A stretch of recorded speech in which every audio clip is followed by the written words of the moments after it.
Muita gente conhece a história da criação em 7 dias, certo? Aquela de Gênesis 1. Mas e se a gente descobrisse que logo depois, no capítulo 2, tem outra história? Uma bem diferente, muito mais pessoal, focada na humanidade. E o mais incrível, a gente vai ver não só essa criação em detalhes, mas como a tradução de algumas palavras-chave do hebraico para o grego acabou definindo conceitos que usamos até hoje sem nem perceber. Então vamos lá, pensa assim, e se Gênesis 2 não for só uma reprise? E se for tipo um zoom, uma outra câmera, mostrando um ângulo diferente? Um que não se preocupa tanto com o que foi criado, mas em como e por que a gente, os seres humanos, estamos aqui. É exatamente essa a nossa viagem de hoje. Olha, a mudança de clima é gritante. Em Gênesis 1, a gente tem um Deus meio cósmico que fala, haja luz e pronto, o universo obedece. Agora em Gênesis 2, a imagem é completamente diferente. É a de um artesão, sabe? Um Deus que bota a mão na massa, literalmente. Ele molda o ser humano do barro, ele planta um jardim com as próprias mãos, ele constrói a mulher. A gente sai do panorâmico, do cósmico e entra no close-up, no pessoal. Então, bora começar pelo primeiro ato dessa história, a criação do primeiro ser humano. O texto descreve um processo bem específico em 3 passos. Primeiro, a matéria-prima, o pó da terra, que em hebraico é Adamá. E olha que legal, a palavra para ser humano é Adam. Já tem uma conexão aí, né? Do pó ao homem. Depois vem um momento mágico. Deus sopra a Neshama, o sopro da vida, direto nas narinas.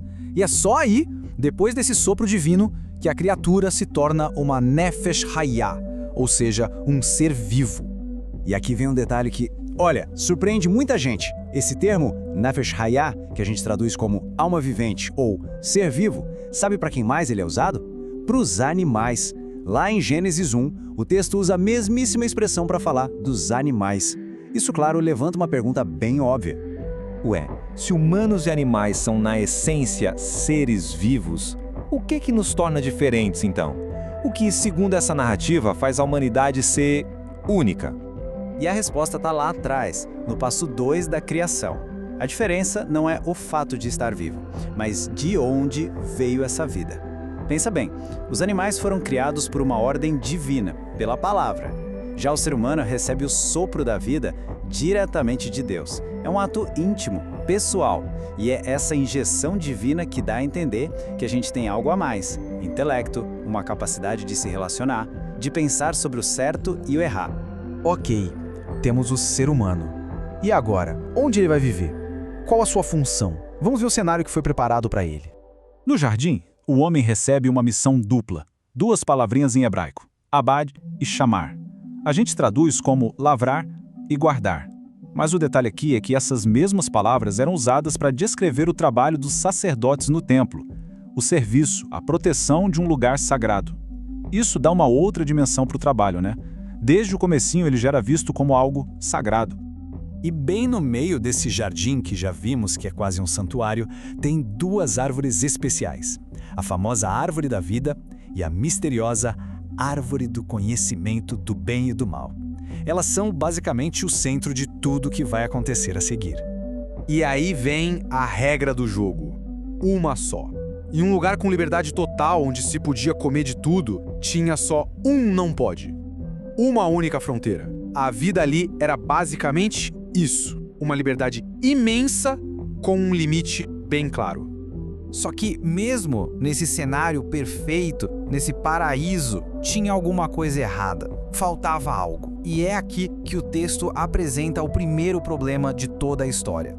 Pela primeira vez em toda a criação, algo é chamado de não bom. Pensa só, até agora era só e viu Deus que era bom, e viu Deus que era bom. De repente, essa frase quebra tudo. Ela deixa claro que o ser humano não foi feito para ficar sozinho. A solidão, nesse texto, vai contra o projeto original. E para tentar resolver isso, Deus traz todos os animais para Adão dar um nome. Esse ato de nomear mostra a autoridade dele, o seu papel de cuidador, mas ao mesmo tempo serve para outra coisa. É como se ele fizesse um inventário de todos os seres vivos e no final percebesse que nenhum deles servia. Nenhum era um parceiro de verdade. O processo todo só serviu para deixar a solidão dele ainda mais evidente.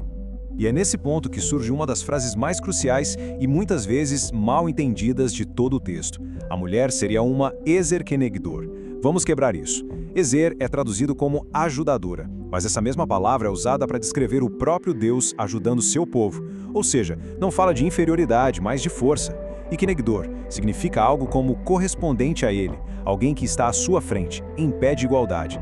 Então, a ideia aqui é de uma parceira forte, igual, uma contraparte perfeita. A reação de Adão quando vê a mulher é pura poesia. É quase um suspiro de alívio, até que enfim. É um reconhecimento imediato. Ele olha para ela e vê a si mesmo. Osso dos meus ossos, carne da minha carne. Ele a chama de Ishá, mulher, que vem de Ish, homem. Não é um nome de posse, é um nome de identidade, de conexão profunda. Agora a gente vai entrar na parte talvez mais fascinante. Vamos ver como algumas palavras desse capítulo, ao serem traduzidas, viajaram no tempo e construíram a base de ideias muito importantes que vieram depois. Olha só que incrível essa viagem linguística. A palavra em hebraico para jardim é gan. Quando foram traduzir a Bíblia hebraica para o grego, escolheram a palavra paraísos, uma palavra que vem do persa e significava um parque cercado.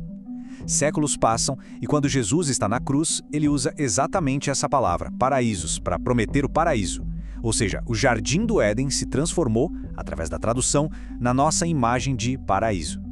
E a mesma coisa acontece com a ideia de casamento. A expressão hebraica é Ehad Basar, uma só carne. Os tradutores gregos pegaram essa ideia e a verteram para Eisarkamian, que é basicamente a mesma coisa. E aí, séculos mais tarde, tanto Jesus quanto o apóstolo Paulo vão citar essa frase, direto da tradução grega, para fundamentar o conceito de casamento no Novo Testamento. A linha direta, sem escalas. E tem mais uma conexão sensacional. Lembra do sono profundo de Adão para a criação da mulher? A palavra grega usada para traduzir isso foi êxtasis. E sabe onde mais essa palavra aparece? No Novo Testamento para descrever os transes, as visões sobrenaturais dos apóstolos, como Pedro e Paulo. Isso sugere que o sono de Adão não foi uma soneca qualquer. Foi um evento divino, uma revelação. Beleza. Então, no fim das contas, qual é o grande legado dessa história toda? A grande sacada é que Gênesis 2 não é só uma história sobre o começo de tudo. Esse capítulo, na verdade, criou o vocabulário, as peças de Lego para se falar sobre paraíso, trabalho, casamento, a natureza humana. As palavras e ideias que nasceram aqui viraram o alicerce para muita coisa que veio depois na teologia e na cultura ocidental. E isso tudo leva a gente a pensar, né, como é que conceitos que foram criados milhares de anos atrás em hebraico e depois passaram pelo filtro do grego, ainda hoje definem a nossa forma de ver o amor, o propósito, a ideia de paraíso. É impressionante como a linguagem de um capítulo tão antigo continua viva, pulsando dentro do nosso próprio jeito de falar e pensar.